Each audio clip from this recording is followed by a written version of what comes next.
Welcome back to a very basic space program. In the last episode, that's right, we completed our crewed lunar flyby mission, the second time we did it, but the first time that it counted towards the contract. This episode, we're gonna test off a craft that didn't do too well last episode. So please join me. Right, we are just on the launch pad, and we're just waiting for the time to come for launch. We're going to use the ascent guidance again, see if that works. We're going to let this thing hopefully do itself. Now, I haven't tested this rocket. This is pretty much, well, it's identical on burn times and things like that to the last one of these Cat 4s that we launched, but it's fatter. It's fatter and shorter so that it fits perfectly on the 150 ton pad. So we're hoping that's going to be okay. Now, what I thought I'd show you is the boil-off details, because we've got this top tank that has liquid oxygen, liquid hydrogen in it.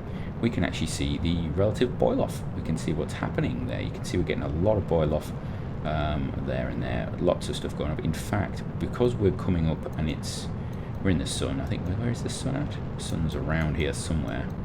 Can't see, it's probably that. Yeah, it's right ahead, so it's not too bad actually. If it was perfect on the side, that isn't too bad. It would be at its worst. If we were in the shade, if it was night, that would be less. So you can actually see that without firing the engines, we have actually lost something. We've lost a bit of thrust. So you can actually see our atmospheric delta V is going up on that stage. The vacuum delta V might actually start going down. We've got a bit of a pause there. We'll just get this up a bit.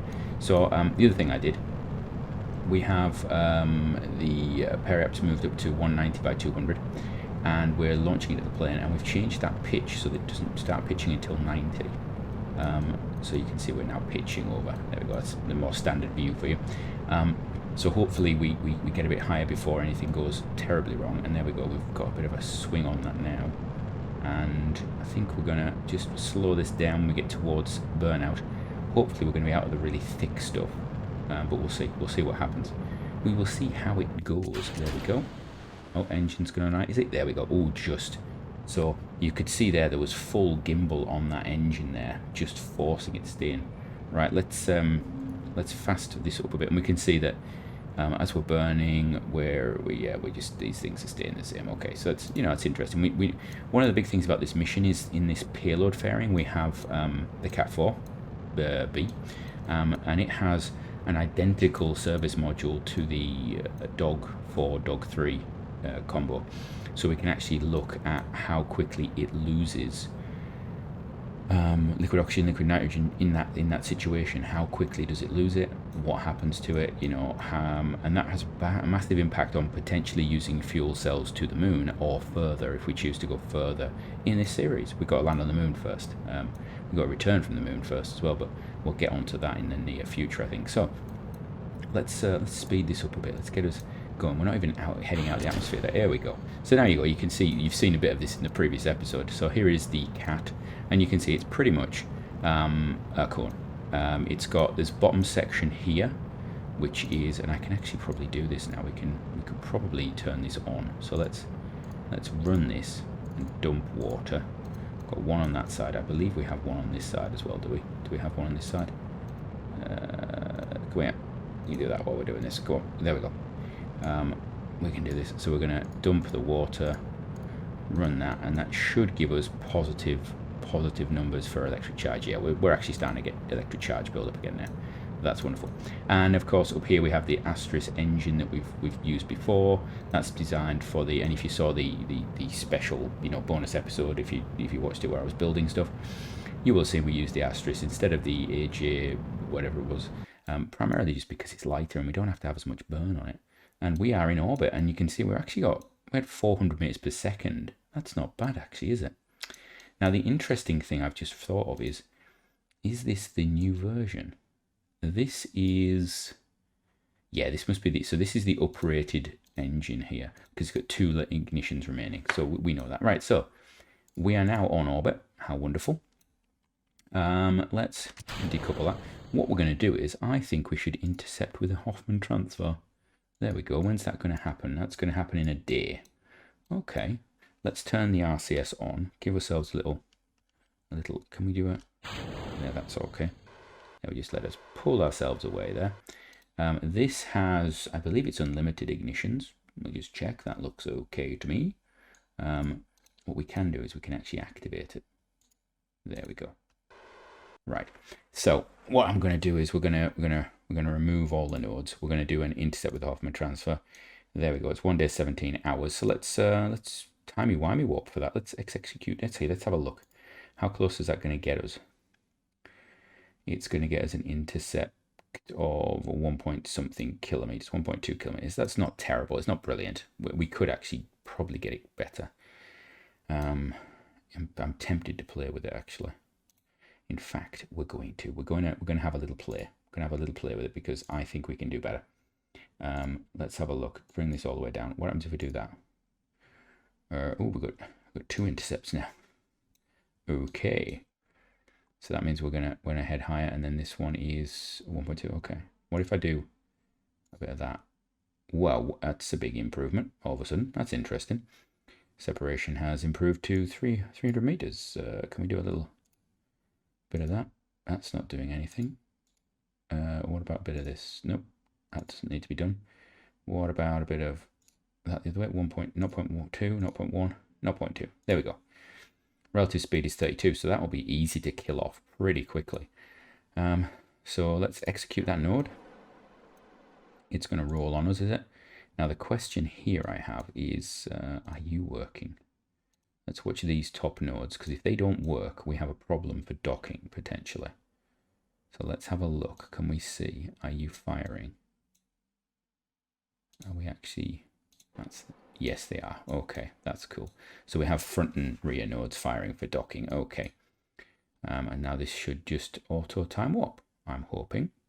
Anytime soon would be nice. There we go. And it moves up slowly, which is nice. So it doesn't mess up its... let's do zoom in quickly. Inside. So yeah, so we'll try and do this with the Rendezvous actually. I wonder whether I could do the auto. I don't really want to get it to do its auto dock because it uses so much fuel, but then this thing has a bucket loads of fuel, so maybe we'll just do that. We did have another episode where we did that, and there was a reason why it didn't work, but we'll let that go. I may or may not have published that one. I'm considering putting it as a bonus episode. If it is a bonus episode, I'll try and remember to put a link below. Right, so there we go. Is it gonna fire itself now? Oh, it's doing that, and it's going to do that, and then you are kidding me. We have an engine fault. What's wrong with the engine? Engine shut down. Okay. Oh, is it dead, is it? Great. I wonder if we jump off and back on again. Can I... Right, you know what? We're gonna abort that. We're gonna do a little cheat because I know that engine. It's not exploded. It's just an engine shutdown. I'm gonna jump away, come back, and see if it starts up again because I believe it's got unlimited ignitions. No ignitions remaining. That's really odd. All right, I guess we're gonna do this the slow and hard way. So I will do this burn with the RCS, and I shall see you when we get there, I suppose. Yeah, I'll see you in like 10 minutes. Yeah, have a good one. Right, after loads of finagling and finangling because we don't have an engine that works and we're using RCS, we have managed to get nearby after 2 days of basically just moving closer and then thrusting and things like that. So we're gonna try an approach now. We're gonna try and get an approach in. I may even put this into a... And you can see whenever I time warp, we get interesting stuff going on. It's quite... When we physical time warp, we get all sorts of gibberish occurring. So this is going to have to not be in physical time warp. And I wonder whether it's the station, because this is now a different craft to what we've done before, where the things jump. And so that station is jumping, and I'm wondering why. I wonder what is the cause for that.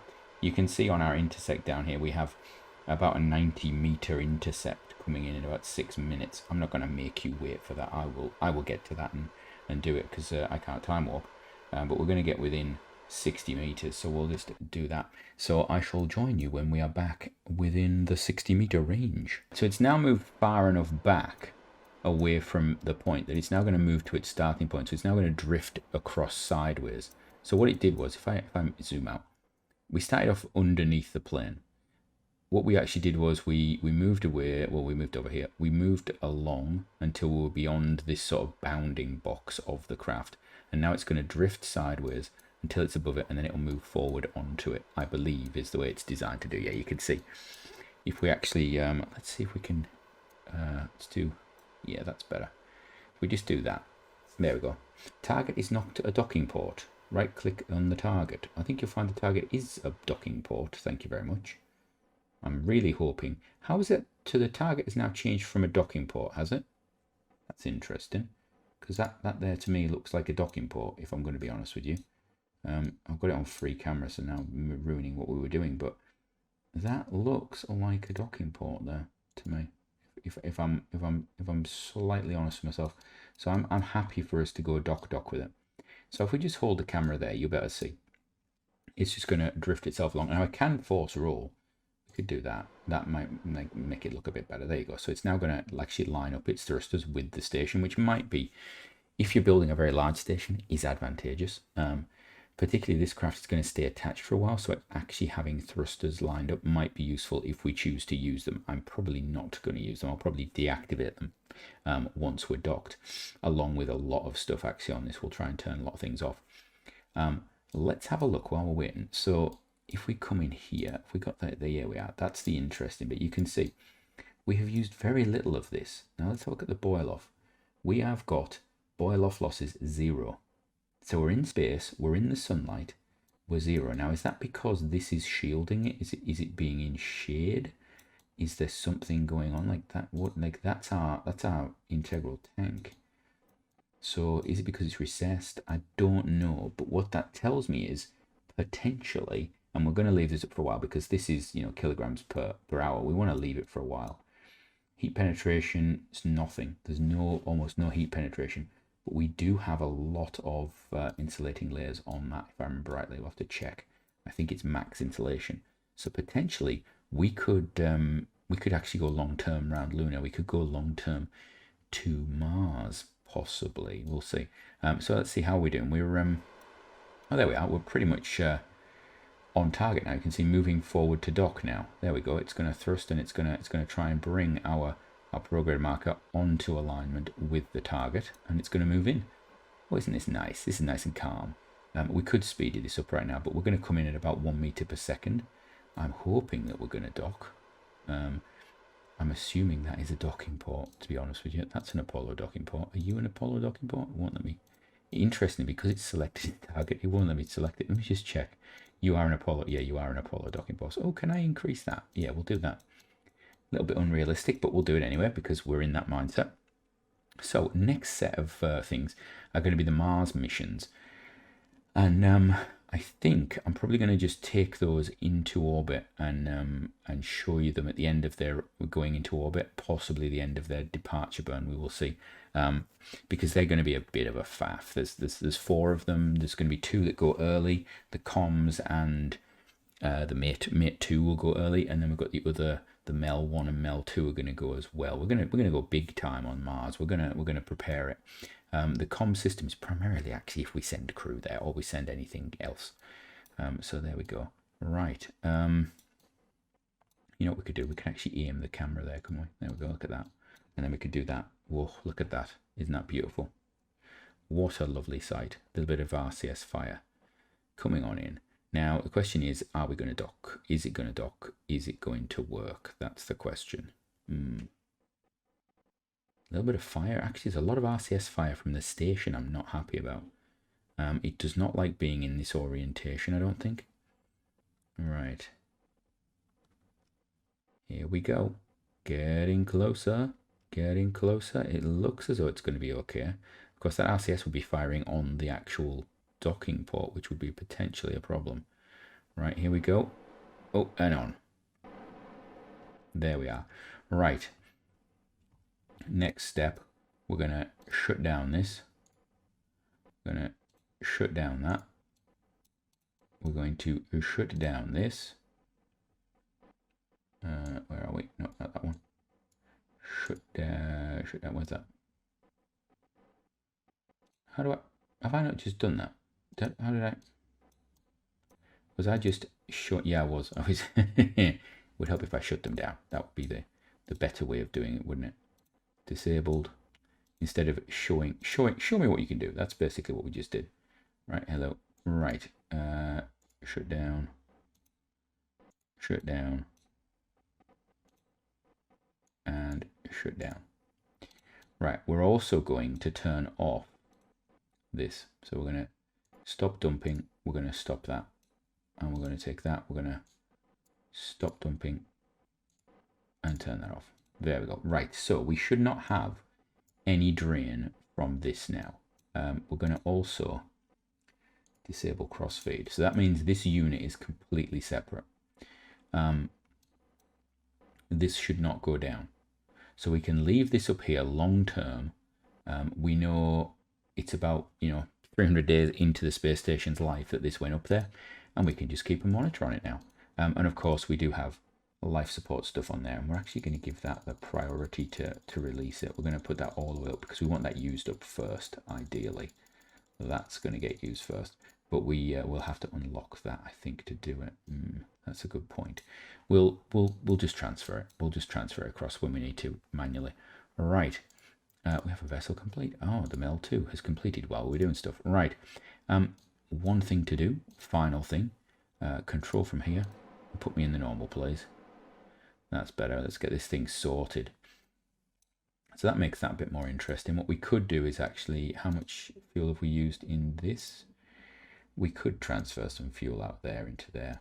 We're not in a hurry to do it. This thing here is still, we'll make this the main thing that's going to use fuel up first. We want to use all of our RCS type fuel from that.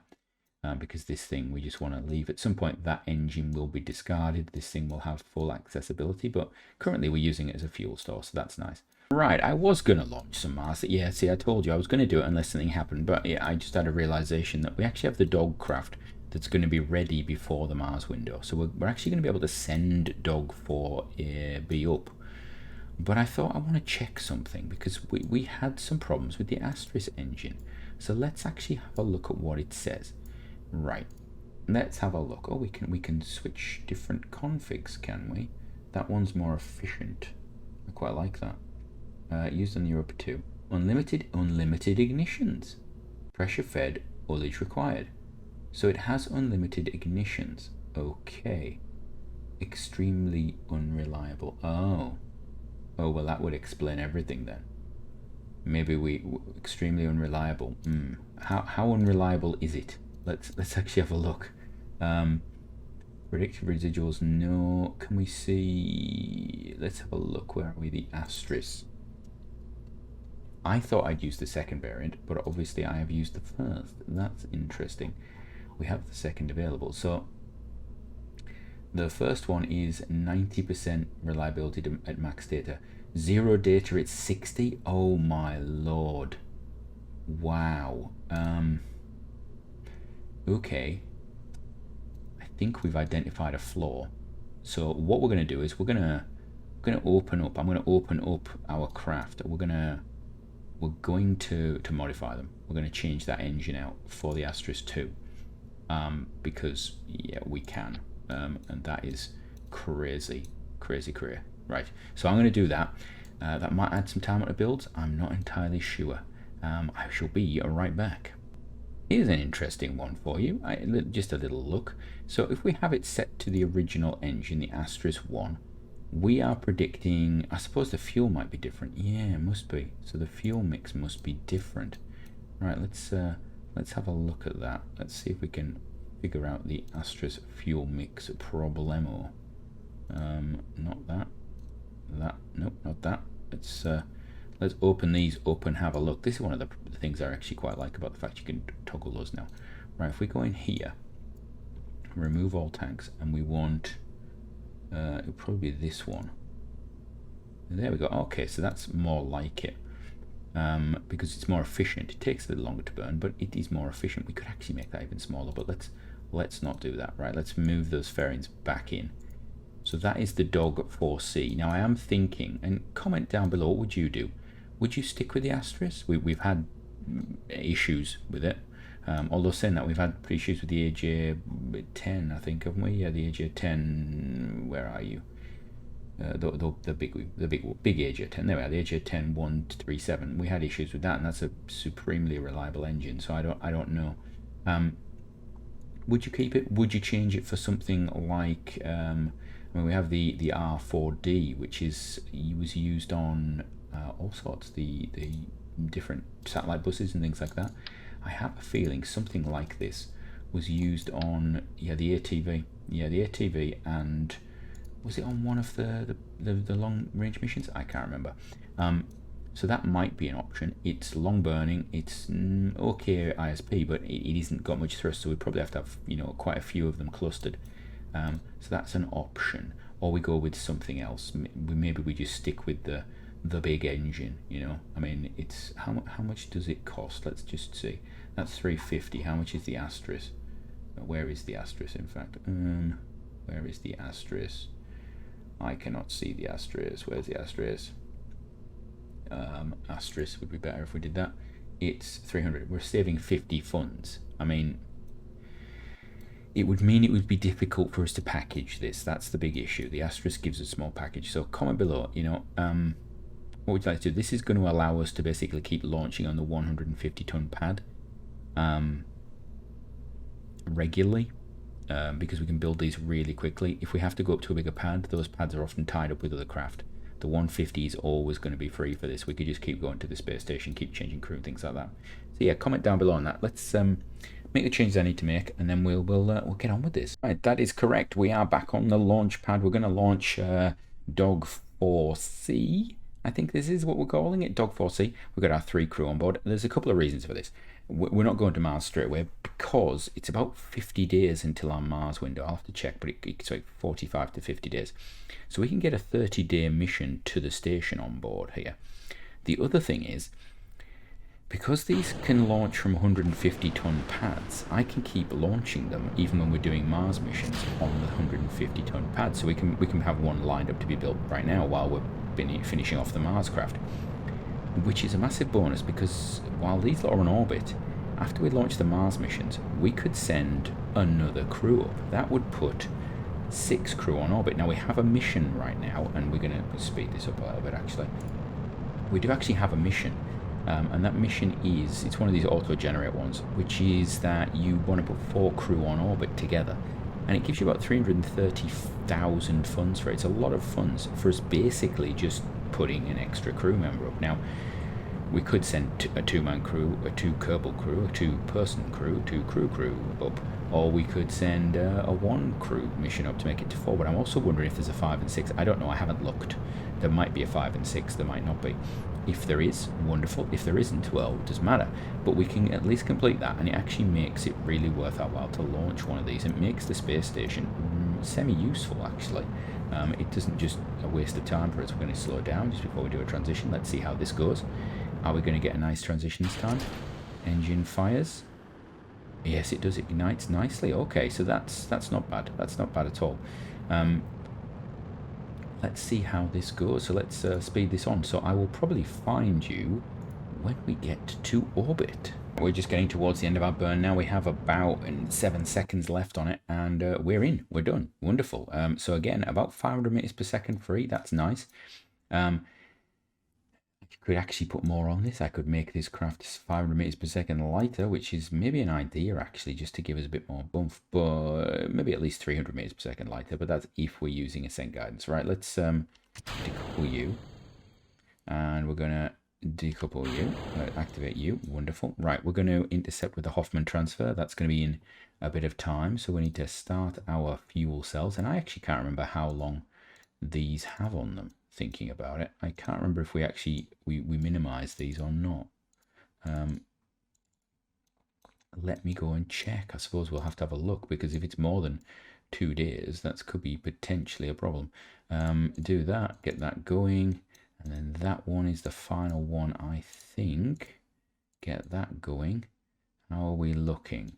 Are we putting electricity into the system? We are, right. And we are saying that we have 3 days and 1 day of water. Water's not a problem. 3 days. Okay, that's fine. That's it. So we've given ourselves a bit of leeway. This is not a great rendezvous type point, but we'll live with it. Right, let's have a look. How close is it going to be? 1.3.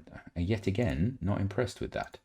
So let's see if we can make it better. Let's improve the things. Right, 1.2, 1.1.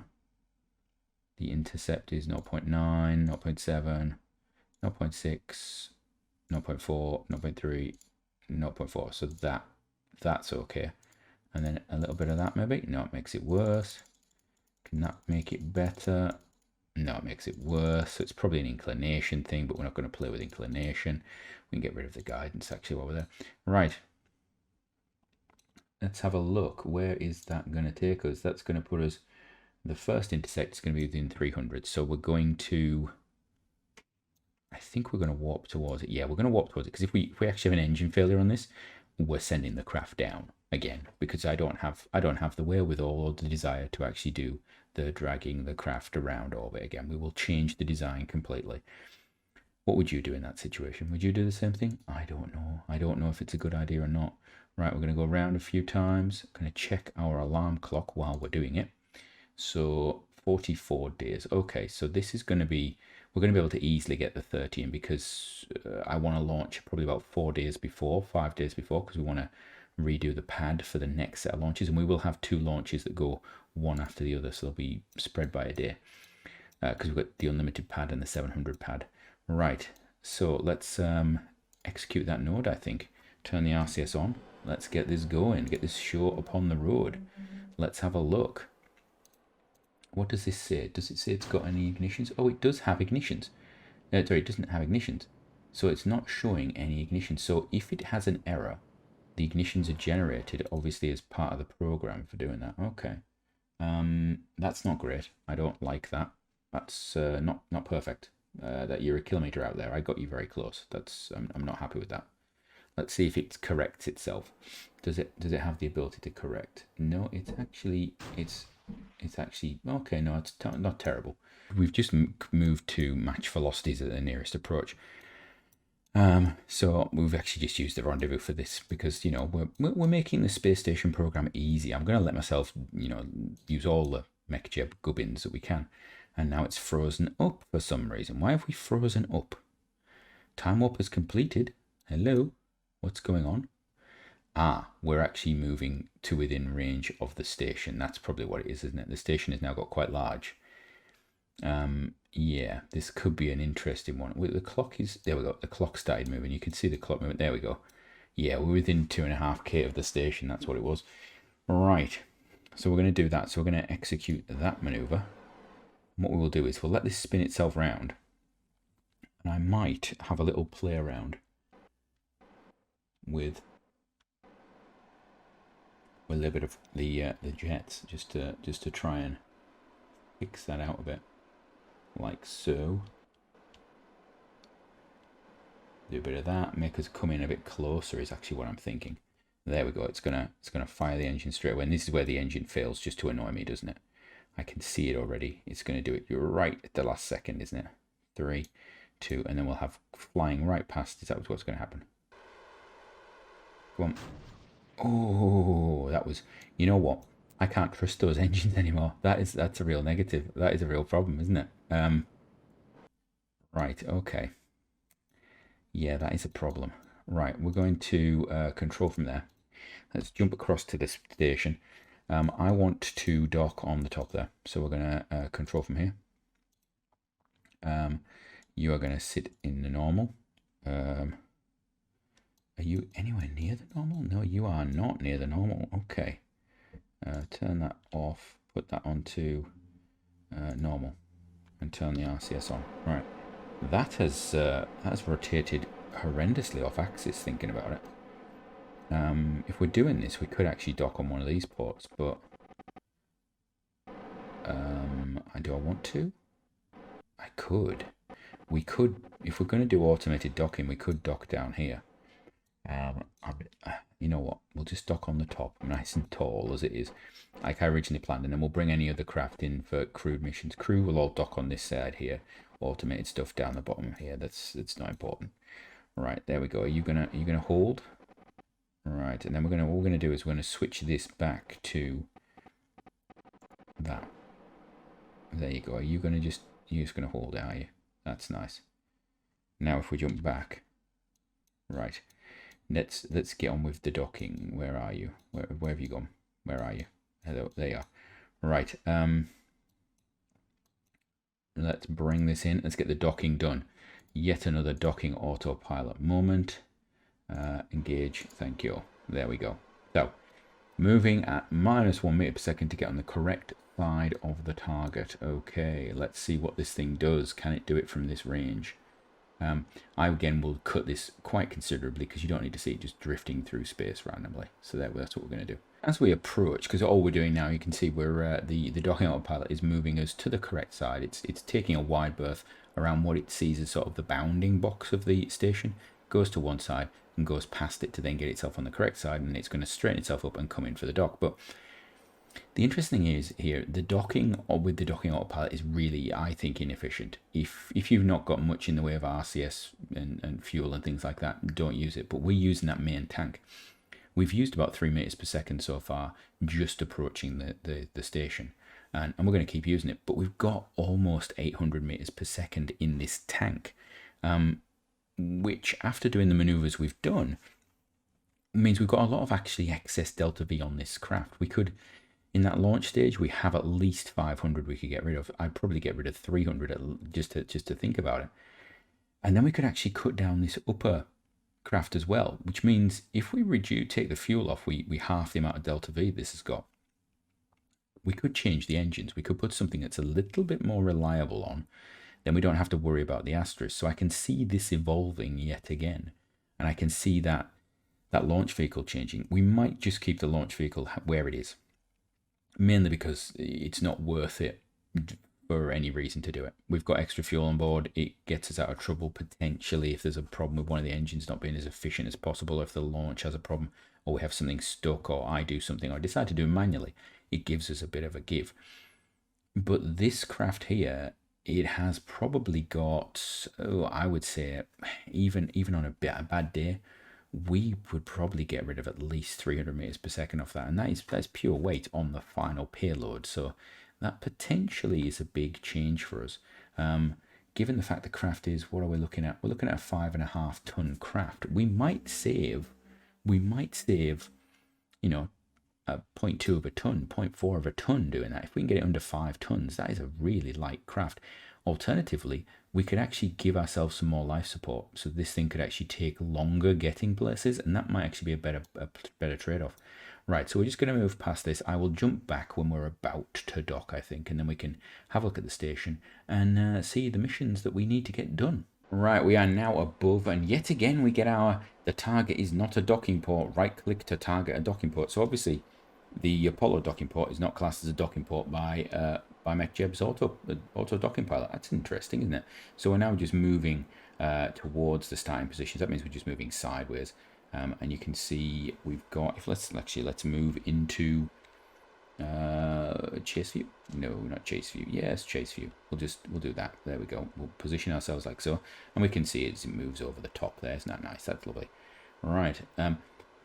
This should not be too much longer, I don't think. We are a reasonable distance out, but I can't imagine it will take much time. We're looking at this, we're seeing distance to docking axis is dropping down to 46.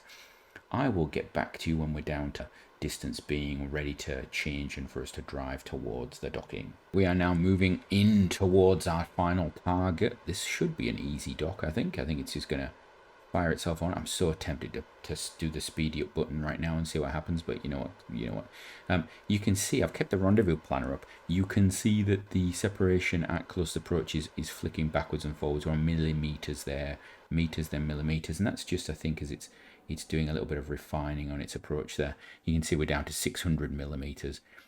Time to close approach jumps between 1 minute and 45 minutes, so we're obviously at 46 minutes, so we're pretty close. Relative inclination is now down to 0, which you would hope, because we're about to dock, and if these things were not relative inclination similar, then yeah, they might have a bit of a rough time, because they'd be going quite different in velocity to each other, I think. So yeah, we're just moving in and down to 19 meters, or 18, moving in. So interestingly, it's set to limit it to 1 meter per second, but it's actually doing it at about 0.4. So it's quite a difference there. I wonder if there's a way you can force it. I suppose we could. Ooh, we could force roll. Let's force a roll on. Let's force a roll. That'll just really throw everything up, won't it? There you go. Force that roll. That'll make it just even more amusing. Now, what does that do? Does that mean that we have the thing on that? Where is it? All right, so that is going to face. Okay, so that tells us which orientation that port there is in, I think, because our roll is relative to that. And that would be aligned with this. So now we're lined up with that. So that's interesting. So those are front and back. I didn't realize we'd set them as front and back. Interesting. Right. Coming in, this should be, we'll just do that because that's what we do. Turn off the RCS because, you know, that's what we do as well. We're just going to let it drift in and see if it captures. I've actually turned the RCS off now, so there shouldn't be any RCS fire. Because, of course, that would be bad, firing your RCS when next to a space station. You could damage it. So we're just going to let it just guide in ever so lightly. And then hopefully, oh, excuse me, the RCS was supposed to be off. And there we go. That's the station in all its glory. That's something quite big actually now, isn't it? What is the mass of that thing is what we want to ask ourselves. It is now massing over 50 tons. That's not a small mass in orbit, is it? That's well, it's like 2 salutes. I don't know how much the salute's weird actually. I have to check that. Right. So what do we need to do? Well, first of all, we're going to aim the camera up here. So where's my aim camera? Because we need to lock off this. Thank you very much. We need to shut down those like so. There we go. We need to shut down this one as well, like so. And we need to move the crew. So we're gonna move the crew around. Where are we gonna put you? We're gonna put you in this nice space down here. So let's see. Where's my transfer crew button? We're gonna transfer you. Hello. Are we gonna? Oh yeah, it's decided we can transfer. There we go. We're gonna move that there, please. Thank you. And this will take a little moment because, of course, they've got to climb through things, move through all these things all the way through to there. There we go. Oh, and she's now moved to there. Now, interestingly, the camera has decided this is the heavy end. Okay, so the camera position changes when we transfer crew. That's interesting to know. We're going to transfer you over to here as well. You're going to move along there. Maybe you're just really heavy. Maybe that's it. Or you can see those two were sat on top of each other. So now I wonder if that's the new space. We could have a little look at that, couldn't we? And then we're going to transfer our final crew member. You're going to transfer to there. There we go. And then when that happens, what we'll do is we'll turn off the avionics in this bit of the craft because it drains quite a lot. We're going to turn everything off that we can. Let's have a look. Where are we? Shut down avionics. So it goes from 1,600 watts to 100 watts, which is beautiful. And it's no use anyway because this is more than 3 tons. So yeah, there we go. Contract complete. So we have completed the put a new crew on there, which is paid for this mission. Let's have a look. What contract do we still have? We can get rid of the rendezvous mission. So we have this one here. Let's have a look. We've done that one.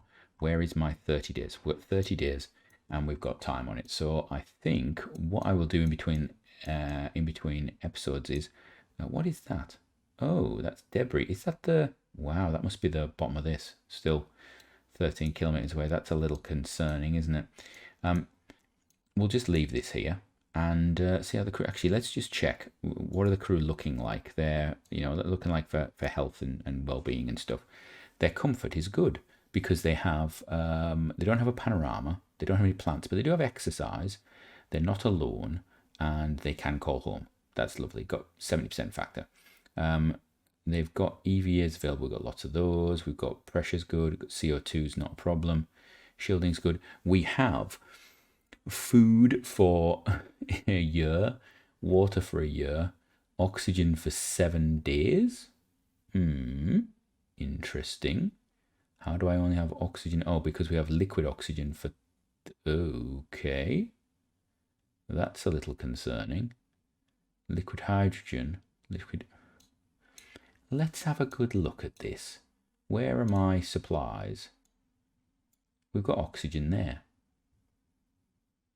How is the oxygen so low? Why is that so low, in fact? What's it reading it as? 7 days of oxygen. Let's just do that. Is it going down? It's not going down. Oh, it is. 7 days, 15 hours. How has that gone on like that? What's happening here? What's going on? 7,000 there. Why is that reading as 7 days of oxygen? O2 pressure controller is using a lot. Ah, now, do we need to shut down some pressure controllers? Is that what we need to do? Maybe that's what we need to do. So where's the pressure controller on you? Where is the pressure controller scrubber? Ah, we have a separate pressure controller on you, don't we? Let's have a look. So if we... I hadn't even thought about this as being a potential problem. Let's... yeah, where's my aim camera button gone? Where is my aim camera button gone? Come here, aim camera button. Aim camera. Hello? Where are you? I can't see anything anymore. Interesting. Everything's gone that I want. Scrubber. Right. I need to... let's click on you. Can I aim camera? There we go. Right. We have a pressure controller somewhere. Where are you? You. O2 pressure controller. Turn that off. Oxygen is now perpetual. Well, that's interesting, isn't it? We've got a LOX to oxy converter going on.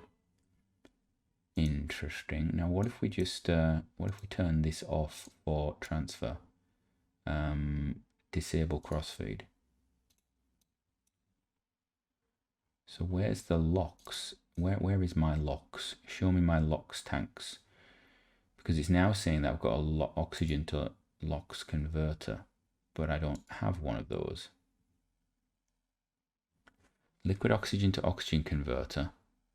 Right, so liquid oxygen I've got 30 days of. I don't want to use the liquid oxygen converter. Right, okay. You are a fuel cell. You are pressure controller stopped. So I want this one. What are you? All right, so let's turn that off. Right, there we go. So we have to turn all that off. Okay. So now we've turned that off. We're okay. So we've now got 1 year there. So it's actually using the correct system. So it's sort of overriding. This sort of overrides everything here. We have to shut down the entire capsule. We have to turn absolutely everything off. So that's off. Everything else is off. The avionics are off. Wonderful. Right, okay. That's interesting. I did not know that would be an issue. That's really interesting. Where's my nitrogen? Do I have nitrogen on board? Because that's, yeah, where's, so we have that on that there, and then I have it down there. Where down here? Oh, that's a, is it a pressurant? We have tankage in there. 4 of them. Where? Oh, at the bottom of here. Those are nitrogen tanks, aren't they? That's right. We've got little nitrogen tanks there. And then we've got another store in here. This has got a little bit of nitrogen because it uses nitrogen to be pressured. That's interesting. Now, if I did the nitrogen control, let's actually, you know, this become an episode of stuff. If we turn on that, is that right? Are they normal? So, pressure, is that good? 12 kilopascals. Is that what it's supposed to be? I can't even remember if that's right. Approximately the EV is available. They're happy with everything. Let's see if I do that. That takes the nitrogen down to 3 hours. So we don't want to pressurize the nitrogen because that runs out pretty quickly, doesn't it? Yeah, that's a biggie. So what are we actually losing? That is interesting. I wonder whether you, when you put nitrogen pressurization on, because this is using nitrogen, the rest doesn't. It's all in one system. Is it having a conflict there? Yeah, like if I do that, that's not going to affect anything, is it? Like lithium hydroxide, it's still scrubbing. We might as well leave the scrubber on.